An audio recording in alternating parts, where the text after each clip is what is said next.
timbulkan minat membaca melalui artikel-artikel pendek. Artikel-artikel pendek ni saya nampaklah perubahan daripada orang tak membaca kepada sampai orang bila kita tulis artikel tu pendek sangat dia kata macam, "Oi, tak puas lah baca." Okey. Dia dah start. So itu feedback yang kau dapat nampak lah daripada sosial. So apa yang nampak ialah sebenarnya benda ni trend je.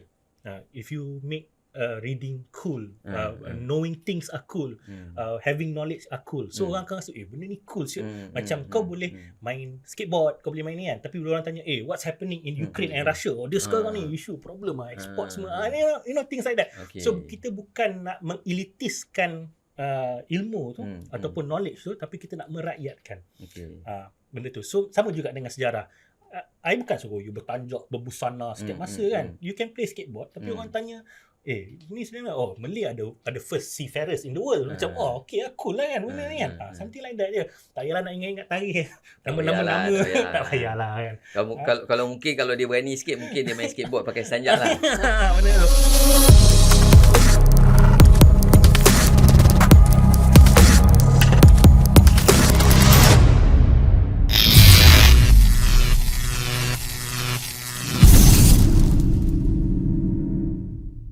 Assalamualaikum. Selamat datang ke satu lagi episod Richard Usahawan. Ni dah masuk tahun 2024. Saya mengucapkan terima kasih kepada audiens semua kerana menyokong channel Richard Usahawan. Dari tahun lepas kita mulakan. Dah 20 series dah yang kita terbitkan. Jadi seperti biasa kita ada tetamu. Dan hari ini saya amat berbesar hati berjumpa seorang founder yang banyak menulis di social media dan juga di portal beliau sendiri. Jadi saya nak perkenalkan Cik Jamali, founder kepada The Patriots. Terima kasih. Assalamualaikum. Selamat datang. Assalam. Selamat datang ke studio kami yang comel. Terima kasih. Yang merapatkan kuah sebab kita kena duduk rapat-rapat kan. Nanti satu hari kalau kita dapat studio besar sikit, kita boleh duduk atas sofa.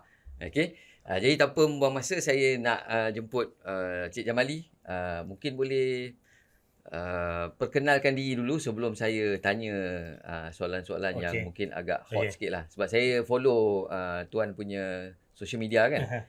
Aku tengok kau banyak komentar isu-isu hangat sekarang ni kan. Jadi sebelum kita tanya lagi ataupun kita sembang lebih lanjut tentang tu, mungkin Jamali boleh perkenalkan diri sikit kepada audiens yang mungkin ada baca-baca tentang kau punya penulisan tapi mungkin tak kenal personally kan. Jadi mungkin boleh perkenalkan dulu kepada audiens. Alright. Bismillahirrahmanirrahim.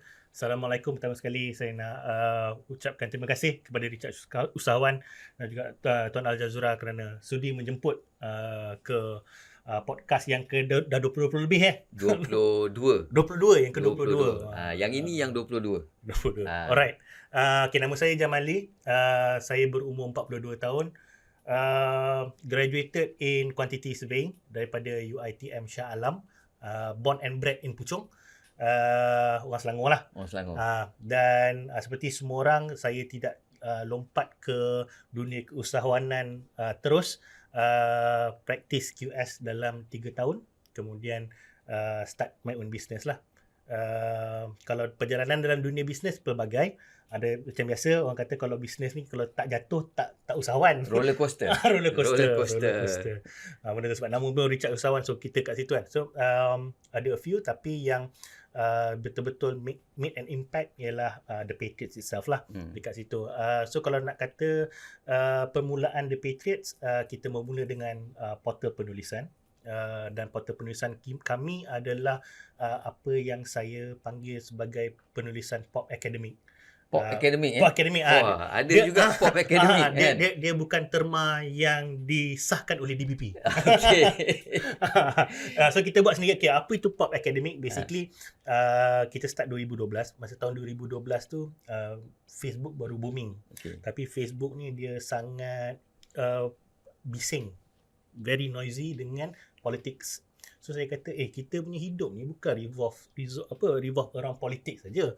Kita ada macam-macam lagi. So saya kata macam apa kata kita buat satu portal yang kita boleh menulis selain politik. So that's where we started. Dan juga saya punya masa tu new found love ataupun new found passion ataupun new found curiosity on Malay history. Sebab I membesar, I macam I sama dengan orang macam apa benda Melayu-Melayu ni benda ni semua kan. Tapi there are certain things, mungkin kalau ada yang nak tahu saya cerita, tapi there are certain things yang saya buat fikir macam why not? Okay, antaranya ialah macam bila kita keluar negara kan, kita jumpa dengan anak-anak muda dekat luar. Let's say we go to Japan. Kita jumpa dengan anak muda dia. Walaupun pakaian ranggi dan sebagainya kan, tapi dia boleh cerita, dia tahu tentang culture dia, dia tahu tentang history dia, dia tahu tentang diri dia. And we call them cultured, very cultured people, very rooted people kita panggil kan. So mana-mana kita pergi kat dunia pun, kalau orang tu boleh bercerita tentang dia punya sejarah, warisan dan sebagainya, kita rasa seronok, bagusnya kan orang macam ni kan. Tapi saya duk fikir, kenapa dalam ramai-ramai bangsa kat dunia ni, hanya bangsa Melayu je bila dia cakap pasal sejarah dia sendiri, kita rasa regresif. Cakap pasal bukan orang lain, saya sendiri macam dulu kan. Kalau cakap sejarah Melayu, rasa macam malu-malu. Rasa macam benda ni macam is it racial? Is it regressive? Is it kuno ke kan? Tapi macam kita try to make it a trend masa tu. Memang kalau siapa yang follow The Patriots awal-awal pun memang tahu The Patriots ni forte dia adalah sejarah Melayu. Tapi kita buat tulisan-tulisan lain, especially in geopolitics, oleh penulis yang Aiman Rashdan Wong. Kita ada Dr. Zamir Muhyiddin dan Amar Akmal menulis dalam bidang sains, physics dan biologi dan sebagainya. So kita tulis juga dalam bidang-bidang lain, tapi kalau kebanyakan lah yang kenal kami ni memang kenal Patriots ni fortenya sejarah Melayu lah. Okay, itu on portal. That is 2012 dan kemudian 2017 kita start kita punya publishing company. Dan up to date kita dah terbit lebih kurang 97 judul buku. Semua dalam bahasa Malaysia. Semua dalam bahasa Malaysia. Semua dalam bahasa Malaysia. So kita ada 3 imprint. Kita ada Patriots Publishing, itu ialah yang pop academic punya. Kemudian kita ada Write and Brief, itu lebih kepada buku-buku self-help, motivation, finance and also politics. Dan juga Mahakarya. Mahakarya is our fiction arm. Kenapa saya buat 3 beza ni? Sebab tak nak dilute. Nanti macam satu brand tu kan, nanti dia kata ni kejap pop academic, kejap fiction, kejap novel, kejap ni kan. So kita tak nak dilute, so kita buat imprint yang lain. Okay, so itu kira macam subkategori lah. Betul. Subkategori of the publication, of the publisher lah kan. Okay, so minat kepada sejarah ni, saya sukalah. Dah saya pula kan, macam formal lah pula kan. Ini betul-betul dah macam podcast yang lain yang sangat formal kan, cakap saya awak kan. Tapi tak apalah. So macam kau cakap tadi, kita orang Melayu ni tak berapa cultured. Sebab mungkin kita tak tahu sejarah, mungkin subjek sejarah di sekolah tu mungkin agak dry. Mungkin tak membuatkan kita appreciate kan. Dan juga kalau kita tengok suasana politik sekarang, kalau kita cakap pasal Melayu, sejarah Melayu, dia ada bunyinya seperti ada sentimen Melayu, sentimen seperti racial semua kan. Tapi saya setuju bila kita ada sense of history, kita ada appreciation, dan juga kita mula nampak clarity kenapa kita perlu memperjuangkan sejarah kan, ataupun bangsa.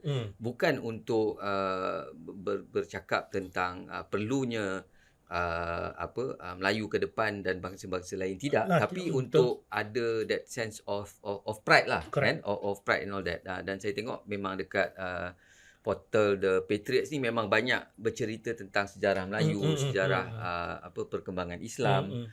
Jadi benda tu memang best lah, memang best kan. Cuma satu soalan adalah, ada ke orang baca sekarang lagi portal? Sebab dengan the growth of social media, orang lagi suka consume content yang mungkin dekat TikTok, video-video pendek and all that. Even kalau kita ceritalah, even this particular podcast yang kita buat, kita cerita pasal keusahawanan, kita cerita subjek-subjek yang mungkin sedikit serius, bukan cerita pasal politik sangat. Traction tak berapa tinggi. Jadi in your own experience, adakah orang actually baca artikel-artikel yang panjang tentang sejarah, tentang perkembangan semasa and all that. Okay, Based on maybe your own observation ataupun analytics yang ada dekat your portal. Okay, soalan Ada ke sebenarnya orang baca? Kan? Soalan menarik sebab masa kita masuk ke dunia portal dan juga masa kita masuk dunia publishing, ramai kata macam industri buku dah mati, orang tak membaca dan sebagainya. Pertama dia, saya nampak ialah saya rasa kita ada, saya setuju mungkin kita masyarakat yang kurang membaca, tetapi kita ada segmen yang membaca. Tapi we are so used to English books. Okay, kita banyak baca buku English lah. Dan saya tak terkejut ataupun bukanlah, saya tak marah ataupun saya tak judge sebab memang buku English ni pelbagai. Saya bagi contoh, for example, buku-buku DIY, do it yourself, buku-buku carpentry, buku-buku gardening, kan. Kalau you tengok kan, buku gardening, buku Europe, garden from Europe, garden from Japan, you macam mana you nak tanam lavender kan?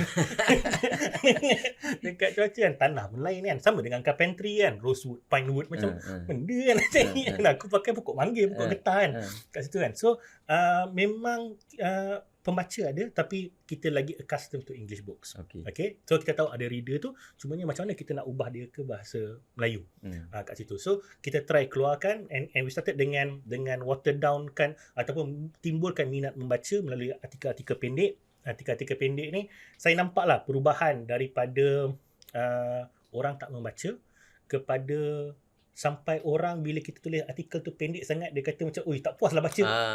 Dia dah start. So itu feedback yang kau dapat nampak lah daripada sosial. So apa yang nampak ialah sebenarnya benda ni trend je.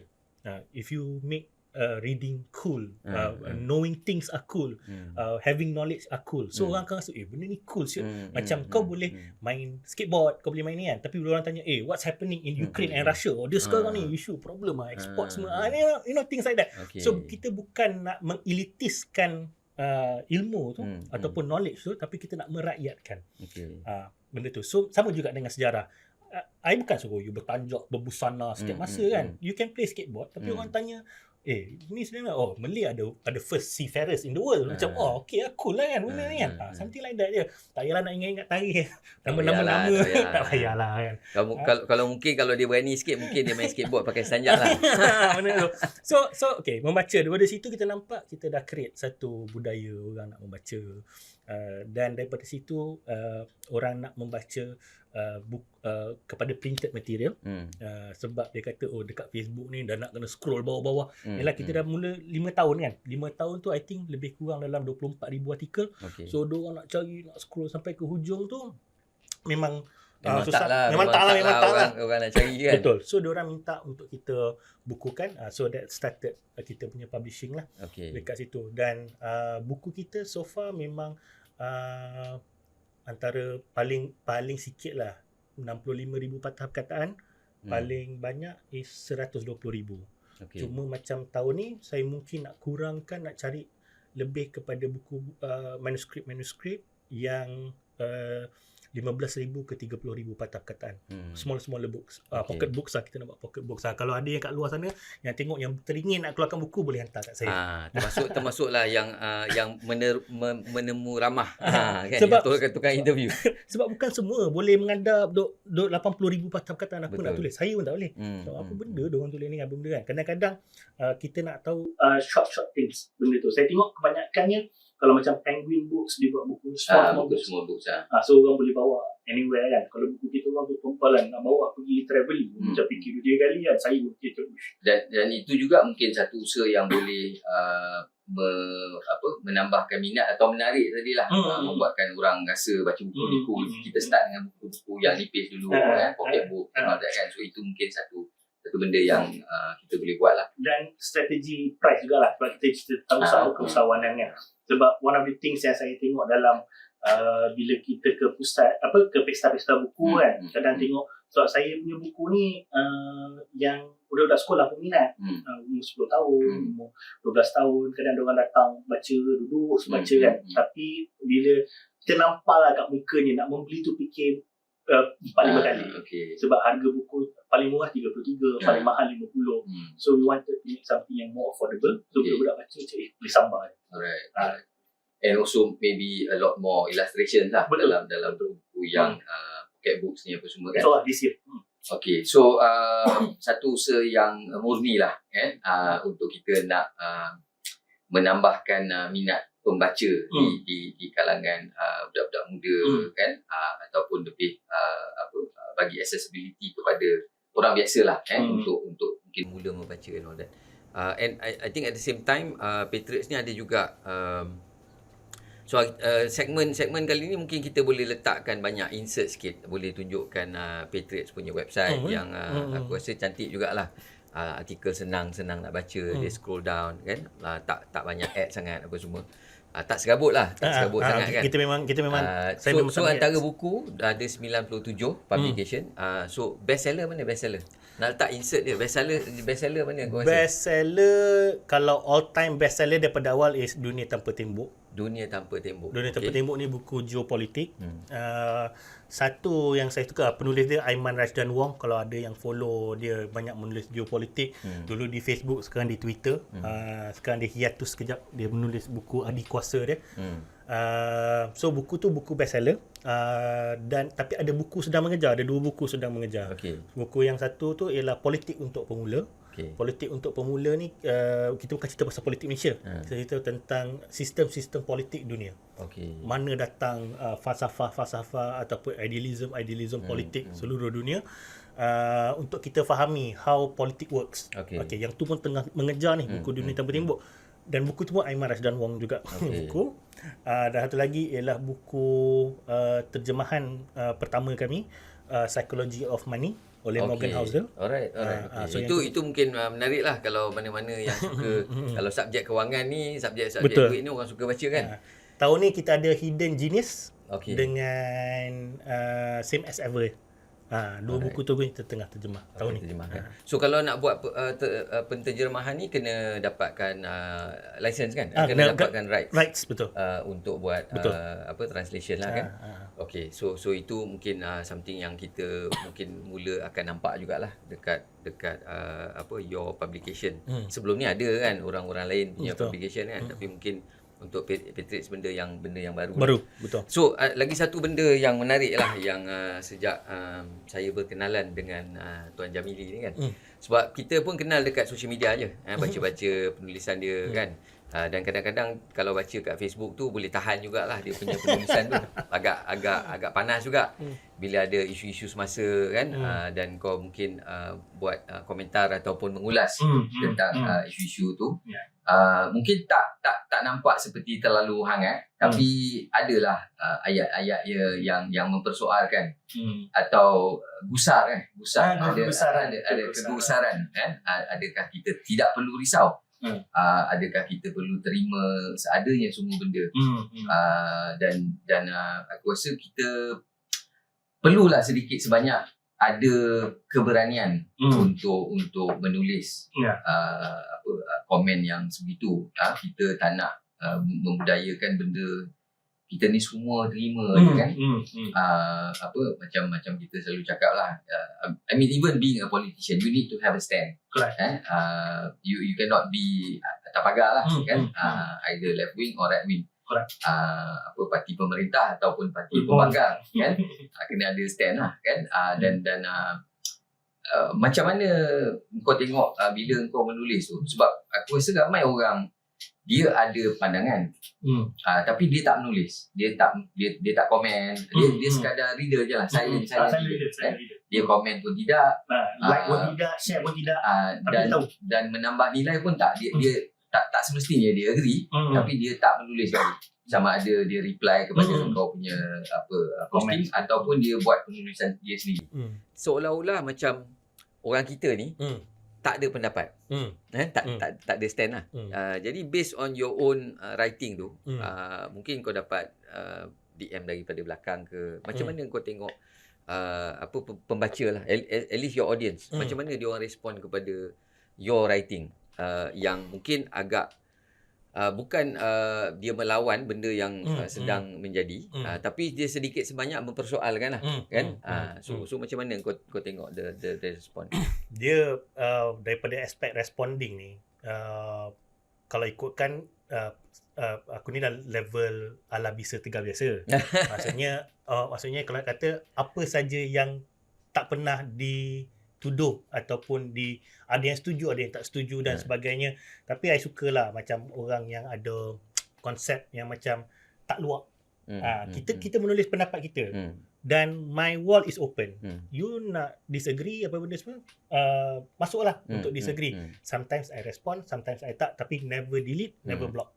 Ada yang I tengah, dan kadang-kadang I kesian juga kat orang komen. Kalau time tu I tengah stress, dia jadi tempat I tempat I melepaskan. Dia berbalas-balas. Balas-balas, tapi normally tak. Normally tak. But to me open. Kalau you bawa penulisan you ke open, you kena terima lah. Akan ada orang kritik openly juga. Ada setuju juga. Ada orang setuju, ada orang tak setuju dan sebagainya. Ada orang melabel dan sebagainya. Kalau you ada keinginan nak respon. Tak nak respon, tak payah. Tapi saya bagi tahu, penulisan ni terapi untuk saya. Saya ni jenis bila baca benda, sometimes it stuck tau dalam kepala. Dan kadang kita baca ni dia bagi kita energi tau. Kita marah ke, kita semangat ke, kita apa dan sebagainya. So benda yang bagi semangat, benda yang positif, kalau nak tulis lah. Tapi kalau benda-benda negatif, yang marah dan sebagainya, saya cadangkan tunggu 2 hari. Tunggu 2 hari. Tapi kalau benda tu still plays in your mind, you tulis lah. Kalau itu ialah the way you vent out. But normally, apa yang I tulis sebenarnya untuk I keluarkan daripada kepala. Macam berat lah. And bila I tulis kat situ, I feel that benda tu dah kat situ. Dia dah hilang daripada kepala. Dan dia dah, I dah keluarkan. That is my way. So mungkin aku setuju. Aku pernah juga borak dengan kawan-kawan lain, also writers and authors yang memang penulisan ni satu bentuk terapi, kan? And also I believe it crystallizes your thoughts lah. Correct. Dia memberi penghuraian kepada benda yang serabut dalam kepala and all that, kan? Cuma aku punya pendapat is kita kalau tengah serabut and all that, tak perlulah kita tulis dekat sosial. Kita boleh tulis atas kertas. Betul? Ataupun kita boleh type out apa semua dan kita huraikan idea tu. Tak perlu kita, sebab aku tengok kadang-kadang orang menulis sekadar meluahkan perasaan atau dia sekadar melepaskan apa yang ada kat kepala, dia tulis. It doesn't make sense. Bunyinya macam dia tengah marah, dia tengah tak puas hati apa semua, kan. Jadi aku sendiri pun kalau aku nak buat konten, tak adalah semuanya kita terus tulis atas sosial. Aku punya own format lah, kan. That means kita tulis dulu, kita uraikan idea tu. Mungkin formatnya bagi cantik sikit, kan. Ada rhythm sikit. Aku suka style-style dia tu, kan. Then benda tu yang baru aku publish, kan. Baru press post lah. Maksudnya aku ada tempat yang aku bila baca balik, mungkin macam ini mungkin kita nak bantai orang apa semua, mungkin tak perlulah. Atau mungkin kita olahkan sikit supaya dia generalize. Dia mungkin something yang boleh add value kepada audience and all that. Itu pendapat aku.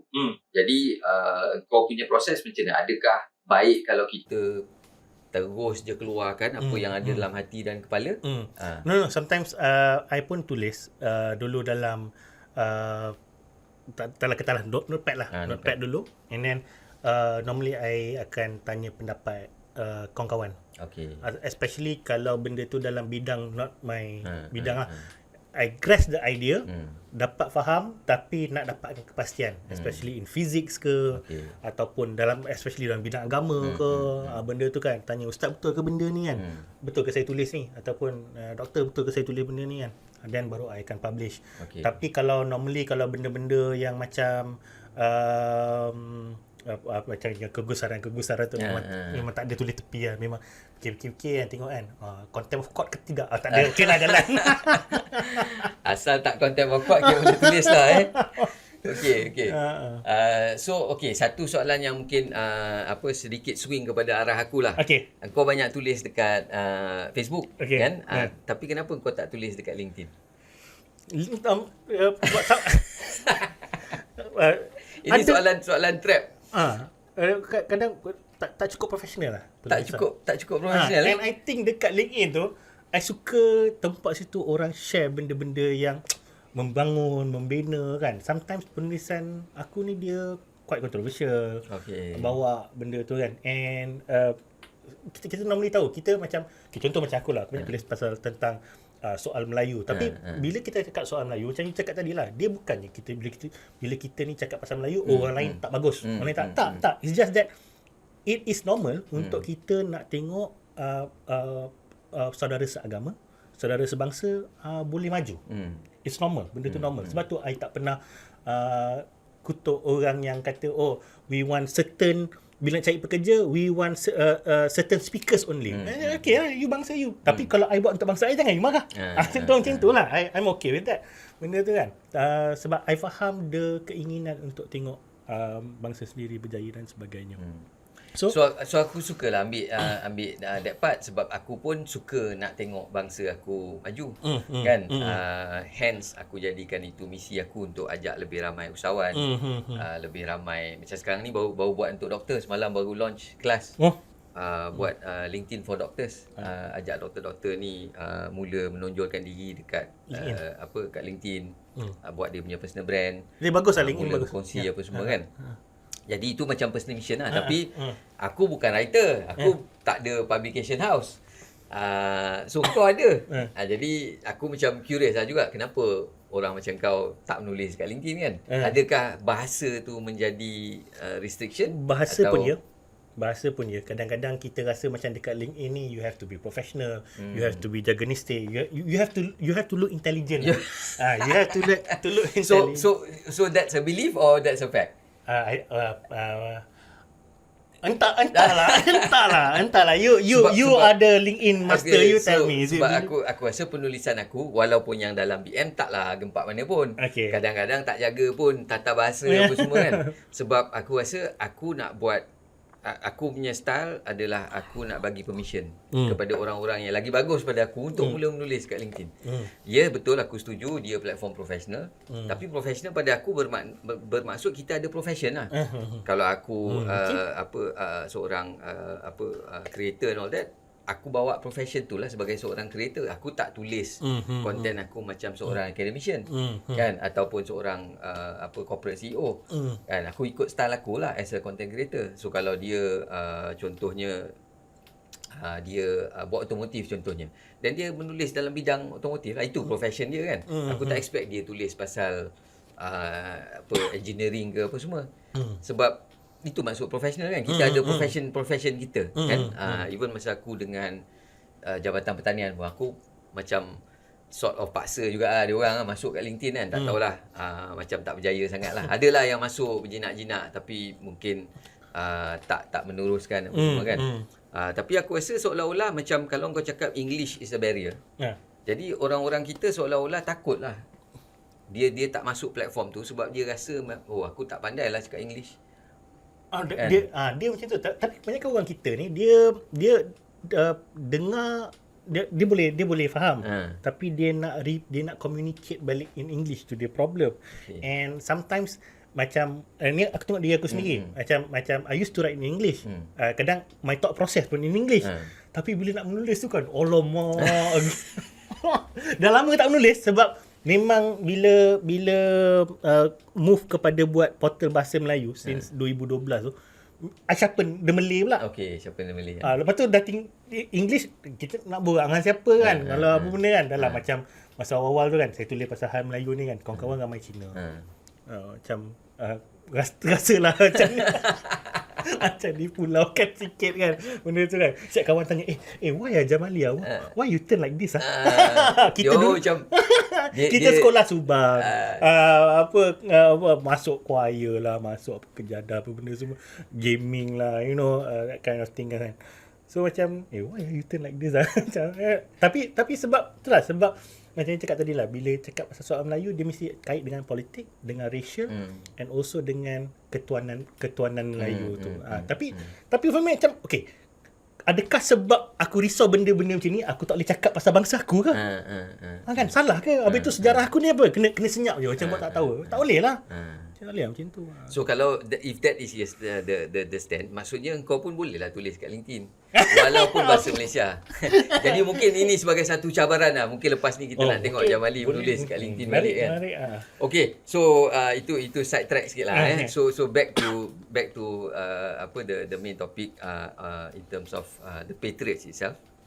Aku suka juga inisiatif yang kau buat untuk memperkenalkan beberapa figura di TikTok untuk kembangkan diorang punya or your content, whether in physics or that lady talks about digital nomad. Digital nomad. Yeah. And I like the fact that she speaks in Malay, kan? So macam mana kau tengok, because kita tengok lah dekat TikTok ni ramai yang nak jadi content creator, influencer, dan diorang pun macam main belasah je lah kan. Apa-apa yang aku rasa macam worthwhile content, aku buat je lah content. Tapi macam kau punya tu a bit more directed lah.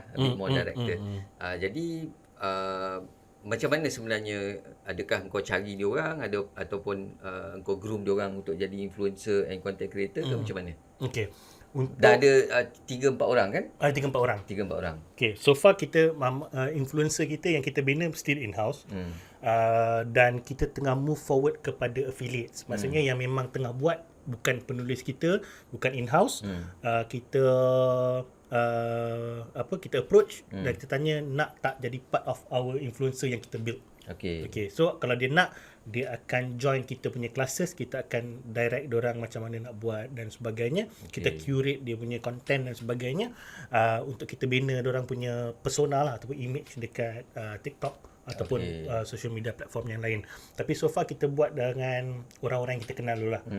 Memang saya nak start buat create influencers ni, memang kita target yang in-house, our own writers dulu. Sebab kita kenal dia macam mana, apa dia punya ni PL dia, apa benda dan sebagainya. So easier to manage. Tapi yang so far yang paling meletup ni lah Ahmad Faizal lah. Ahmad Faizal lah. Memang tengok pun orang macam taking social media by storm. Ramai orang kata macam, oh inilah dia founder Patriot. Macam tiba-tiba dia jadi founder. Dia jadi founder. Tak apalah. Tapi tak apalah. Janji nama dia Patriot naik kan. Tapi to be fair tu Mak Faizal, dia memang dengan saya daripada awal. Daripada awal. So nanti boleh letak jugalah link beberapa link kepada influencer yang ada di bawah The Patriots. Dan mungkin kita letak insert sikit. Mak Faizal punya pun dah 200,000 followers. Kan? 200,000 tak salahnya.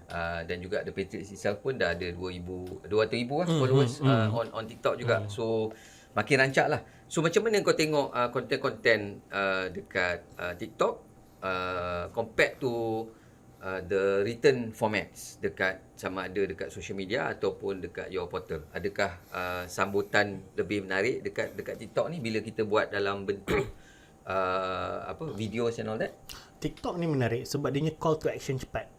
Maksudnya bila orang tengok benda tu menarik, orang nak beli, they don't have to go to other platform.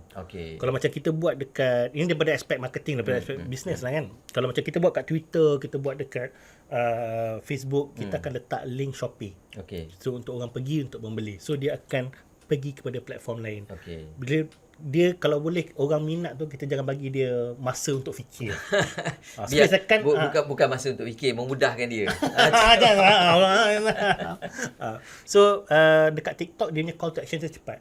So bila orang ni beli buku ni untuk menarik lah, tekan benda tu. Dan orang itu sebenarnya antara kelebihan TikTok lah. Selain daripada dia yang kickstart dengan all the short videos lah. Tapi short videos ni pun TikTok pun dah move away from that lah. Dia pun dah menggalakkan lebih ramai buat video panjang. Dulu dia memang kalau video panjang sikit dia reach rendah. Sekarang ni dia nak more video panjang. And dengarnya dia nak buat ke arah penulisan juga. Macam Instagram lah, ada penulisan sikit. Bawah. Ada penulisan sikit. Sekarang pun dah aku tengok dah ramai yang tulis panjang-panjang juga kat dia punya description apa semua tu kan. So tapi dari segi the content itself, do you see buat video pendek ni dalam subjek-subjek yang agak dry lah physics, you're talking about physics. Okay lah, politics tu mungkin orang minat nak dengar lah politics. Tapi macam digital nomad, mungkin lepas ni kau akan cerita pasal sejarah. So compare those two platform, adakah kau tengok mungkin kat Malaysia ni dia orang lagi minat tengok video as compared to reading? Kalau daripada aspek minat, daripada eye views tu, daripada eyeballs tu, memang video lah.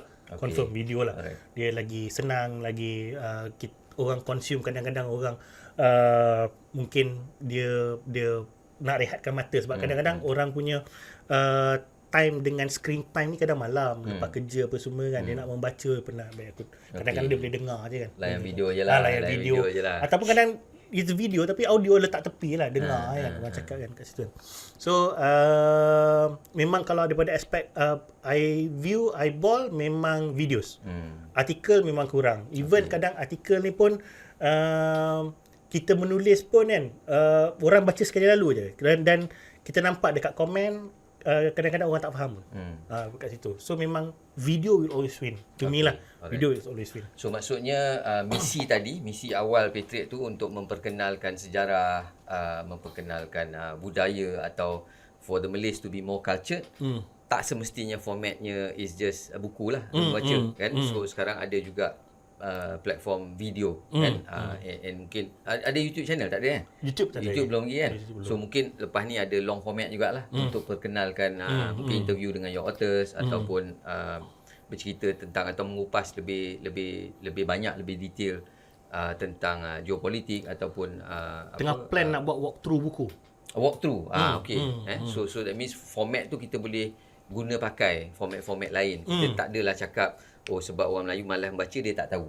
Sebab kita juga boleh gunakan format-format yang lain lah. Betul. Supaya kita still boleh The Patriots ni boleh teruskan dia punya misi lah untuk memperkenalkan atau memperkayakan kan budaya atau being cultured as a Malay. So I think it's a good effort lah. It's a good effort. First time aku dapat interview seorang writer or publisher. So mungkin lepas ni boleh explore lagi lah siapa-siapa yang buat buku kat luar tu kan. Tapi aku nak tanya, kenapa nama The Patriots? Masa tu memang orang kata semangat nak melihat, sebab kita letak kita punya letak punya orang kata mission and vision ialah membangun daripada aspek ekonomi dan pendidikan. Because benda ni dia bergerak selari. Kalau kita start dengan ekonomi naik, confirm pendidikan ni dia akan automatik naik. Okey. Sama juga kalau pendidikan naik, confirm ekonomi ni akan naik. So dua-dua ni memang seiring. Dan masa tu kita buat benda ni pun sebab kita started free kan, bukannya kita tunggu buat bisnes. Kita started portal, menulis secara percuma, memang amal jariah je dekat situ. So kita feel benda tu memang datang daripada passion yang sayangkan negara, yang nak tengok Malaysia ni maju lah, ataupun berdiri. I think Malaysia has a lot of potential. We have a lot of things going right, but we have a lot of things going wrong as well. Okay, we won't go into that part. But itu datang di situ datangnya The Patriots lah. Okay, alright. So is it trademark punya name ke ataupun tak boleh nak trademark tak pun. boleh trademark sebab it's a general name. General name. Okay. General name. Mungkin kalau kau come up with a logo mungkin logo boleh lah kot But I like the name. The Patriots satu nama yang ada ciri-ciri perjuangan, perjuangan. So nama-nama yang somebody can be proud of lah, to be associated with and all that. So thank you very much for the brief introduction. Of course kita pun buat podcast ni lebih kurang 45 minit, sejam macam tu kan. Kita pun tak sempat nak borak lama lah, tapi korang boleh mungkin second round. Korang boleh visit lah, visit link-link yang kita letak kat bawah video. Mungkin as a wrap up, as a closing to the session. What are some of your plans? Ini dah awal tahun 2024 dan I think when I started talking to usahawan last year, banyak aku tanya what were some of their struggles, what are some of their aspirations kan, moving forward.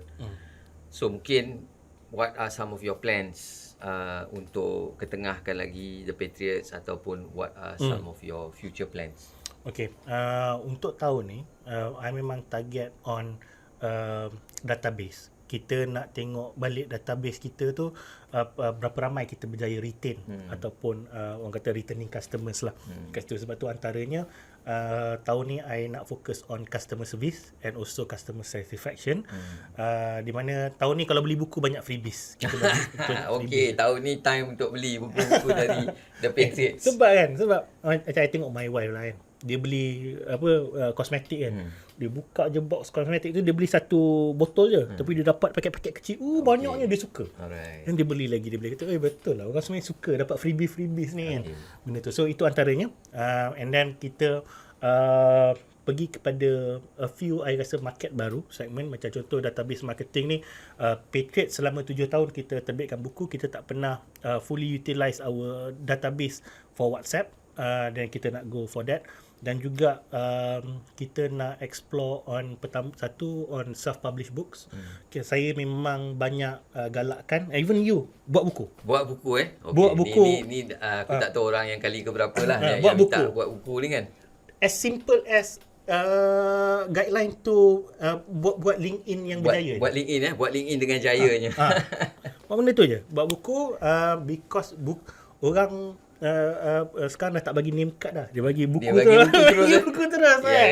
This is my book. Dia kata, this is my card. Bagi buku terus. So, I focus on self-publish. I focus on repurposing books. Repurposing books ni maksudnya macam kita ada buku, let's say lah kita ada buku sains. Buku sains kita ni, the words are not dry, tapi dia punya presentation dia, maksudnya very text. Kita nak banyakkan illustration so that kita boleh target budak-budak sekolah.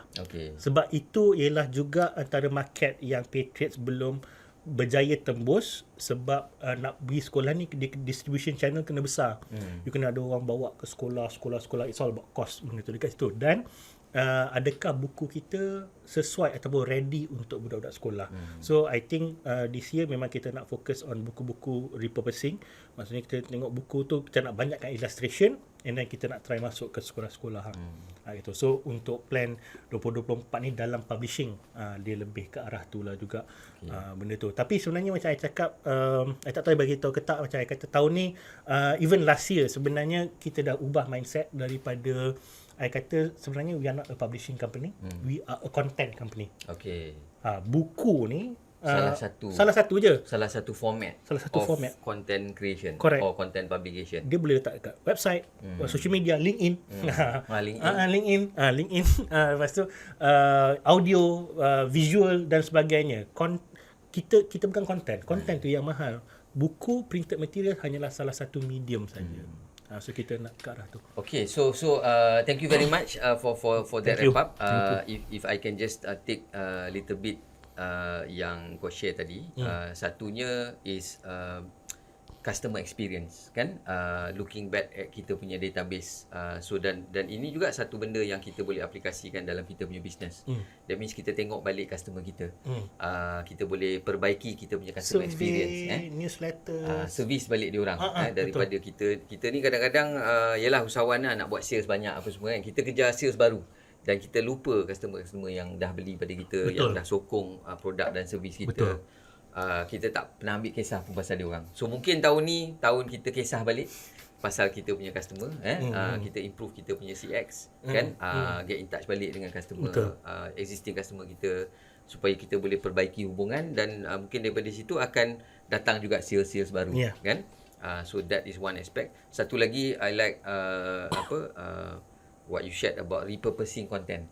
Dan mungkin kadang-kadang bisnes kita tu pun banyak peluang untuk kita create kepelbagaian kan. Mungkin satu produk tu kita boleh create sub produk yang lain dan offer balik kepada existing customers kita atau introduce kepada new customers kan. Dan juga menggunakan media sebagai satu channel. So just because kita buat produk fizikal, tak makna kita tak boleh inovasikan benda tu jadi digital format kan. Kita boleh mungkin ada simplified version kan. Mungkin pengusaha kat luar tu kalau dia mengusahakan produk secara fizikal, mungkin dia boleh buat cerita, dia boleh buat buku tentang bagaimana dia memulakan bisnes tu. So itu jadi dia punya name card lah kan. So dia tak bawa name card seperti biasa, dia bawa buku. Ni macam mana buku, ni buku macam mana saya start dulu kan. Nanti bawa buku tu jangan lupa sebelah tangan bawa QR code. Dia nak bayar kan. Bawa sekali kan, paksa beli kan. Paksa beli kan. So itu antara kepelbagaian yang kita juga boleh terapkan dalam industri-industri lain. Tak semestinya just your publication kan. Betul. So itu mungkin satu aspek yang kita mungkin boleh sentuh sikit lah before we wrap up. So again, thank you very much Jamili for joining me at today's podcast. Berbesar hati kerana dapat best jugalah bila aku rasa macam bila kita buat podcast ni aku ada reason. Sebab kadang-kadang kita tengok orang-orang yang kita admire dan kenal dekat social media ni, kita tak ada reason nak engage dengan dia, communicate, nak berjumpa dia kan. Betul. Sebab kadang-kadang kita nak berjumpa tu sebab kita nak kenal-kenal je, tapi kadang-kadang kita takut kita buang masa orang kan, sekadar nak ajak minum kopi. Tapi sekurang-kurangnya kalau ada podcast ni kita boleh share lagi kan? Whatever yang kita bincangkan kita boleh share dengan audience yang lain. So in a sense that kita boleh kembangkan kita punya network. And itu salah satu yang kita nak buat dekat Richard Susawan ni lah. Selain daripada sharing, kita nak kembangkan kita punya network, dan juga kita nak upgrade. Mungkin kita boleh upgrade our mindset, upgrade buku-buku yang kita baca. Tak tahu pasal sejarah, sekarang dah ada Patriots. Boleh menjadikan kita ni bangsa yang a bit more cultured, kan? A bit more cultured. Kita tahu sejarah kita. Dan aku rasa bila kita kenal sejarah kita, kita mula appreciate kan. Bukan saja kita, aku rasa bukan saja kita appreciate bangsa Melayu, tapi kita boleh appreciate bangsa lain juga. Correct. Macam mana Malaysia terbentuk, macam mana dengan kepelbagaian bangsa ni menjadikan Malaysia lagi unik. Kan? Lagi unik. Just nak tambah sikit je. Tambah sikit. Dia macam kita tak boleh end juga kan. Itulah. Bila kita borak ni kadang-kadang kan, dia tak tentu masa. Okey, teruskan. Dia macam sejarah kan. Macam yes, it's pride. Kita nak rasa pride. Tapi macam cakap tadi juga, bukan kita nak merendahkan lain. Tapi ada satu benda lagi yang I nampak, ialah bila kita tengok macam mana Koreans ataupun Japanese ataupun banyak bangsa, macam mana dia melepasi satu keadaan yang teruk masa tu. Kalau macam dekat India, famine, dekat China, dekat Korea and Japan after World War dan sebagainya, macam mana dia anjak, dia keluar daripada status yang depressed tu. Sebenarnya they look back at their history. They look back. Macam contoh, I'm an ardent supporter of Tun Mahathir. Tun pernah buat dasar pandang ke timur, iaitu dasar pandang ke Jepun. So we look to Japan untuk bangunkan diri kita. So I ask you, Japan tengok kat siapa? Kalau kita tengok kat Jepun tengok kat siapa? Jepun tengok kat diri diorang sendiri. Jepun tengok kat diri diorang sendiri. Tengok balik semangat Bushido dia, samurai dia, Ikigai dia dan sebagainya. So dia bawa benda tu, dia bawa balik. So I think it's the same. Sebab kita tak boleh tiru bangsa lain, sebab dalam Quran Allah kata, dan aku jadikan kita ni berbangsa-bangsa dan bersuku-suku untuk saling kenal mengenal. Keyword dia dekat kenal mengenal. Kenapa kita nak kena kenal mengenal? Sebab you different, I different. What makes you strong different. What makes me strong different. So we have to know ourselves. Macam itulah. Okay. So it's not so much tengok orang kekuatan dia kita tiru, tapi kita kena tengok juga dekat kita punya roots. Faham kekuatan dia dan kita boleh tengok diri kita apa kekuatan kita. Betul. Gunakan kita punya kekuatan sendiri. Alright. So I think that's a nice rumusan untuk kita wrap up podcast kita kali ni. So sehingga kita bertemu lagi di siri seterusnya. Thank you. Thank you very much. Assalamualaikum.